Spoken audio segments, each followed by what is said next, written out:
So you're growing up, starting in the 60s into the 70s, and you're like born before the birth of hip hop, right? You got to see Mhm. hip hop really grow. What was that like when you started seeing it take off? Oh man. So I think the first time I heard anything, it was like in a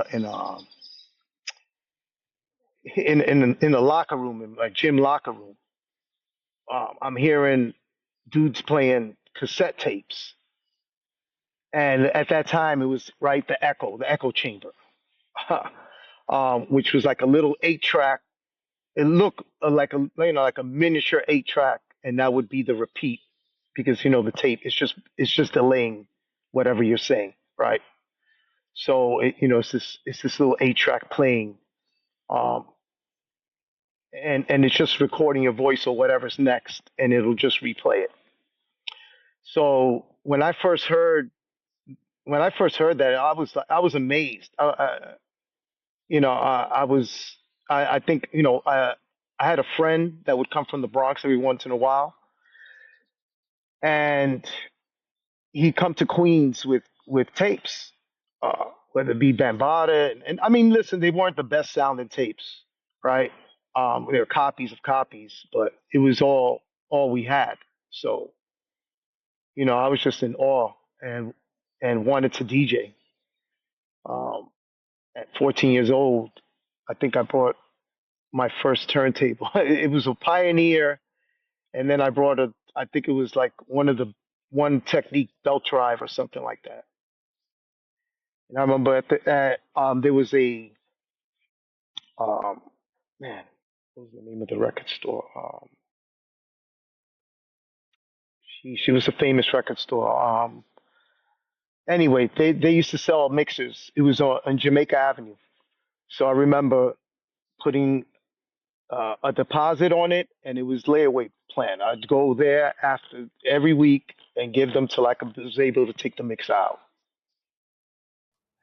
So prior to you wanting to become a DJ, right?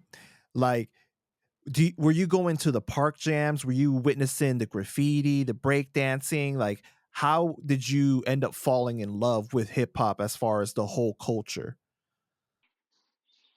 Okay, so yeah, I used to see the graffiti. There was a lot of graffiti, right? I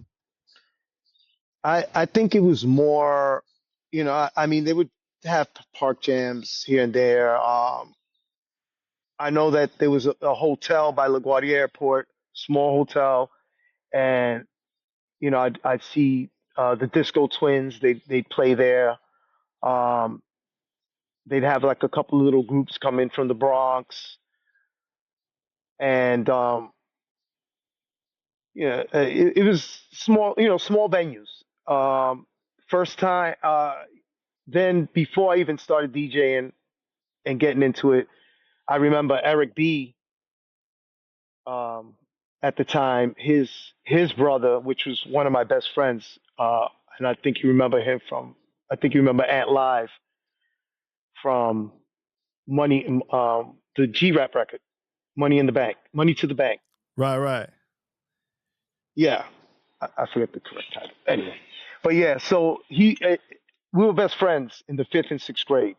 Um, went to school in East Elmhurst. So they had, as got a little older, they ended, went into junior high, beginning of high school is when I'm really exposed to all of this, right? So they had a crew called the Infinity Crew. So Ant Live was called Gangsta B at the time, and Eric B was Hook, but he wasn't a good DJ.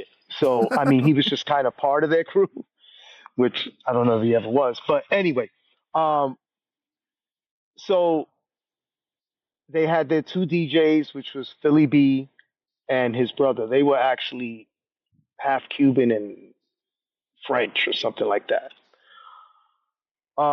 They used to always have jams in there. They had a beauty parlor on Junction Boulevard, right?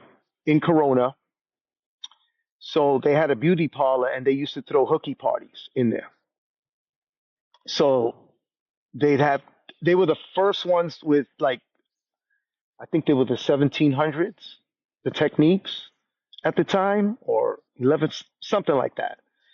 They were one of the first people I seen with like official turntables, right? Like, what we see 1200s became the norm, right? So they would throw these hooky parties, and I mean they had the Sherwin Vegas. Their uncle brought them every top of the line piece of equipment you could think of. So that's where I was really. That's the first people like, wow, I want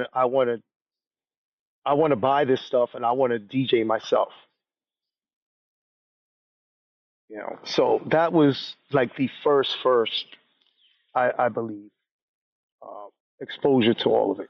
So would you say that that was the moment that you decided, like, I want to do this for like the rest of my life? Like, like this is where I want to go? Um, no, I mean, I just wanted to do it at the time. I wasn't thinking,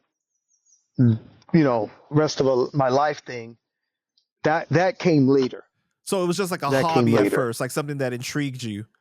Yeah, yeah, this has intrigued me. Right. I mean, listen, I get home, right? I get home, drop off my books, and run straight to the basement to DJ. Wow.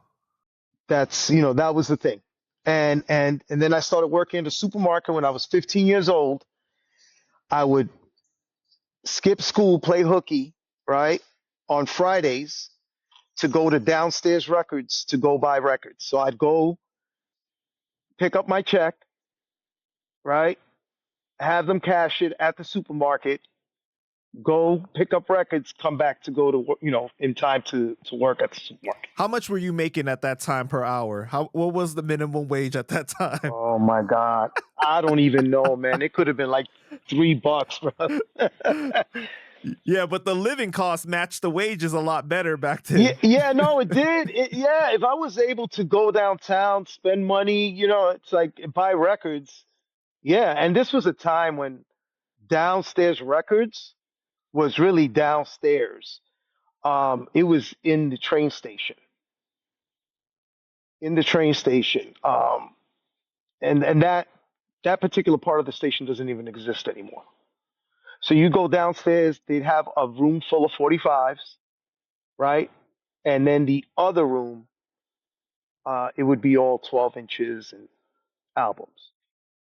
And I remember seeing Africa Bambaataa there, by the way, shopping.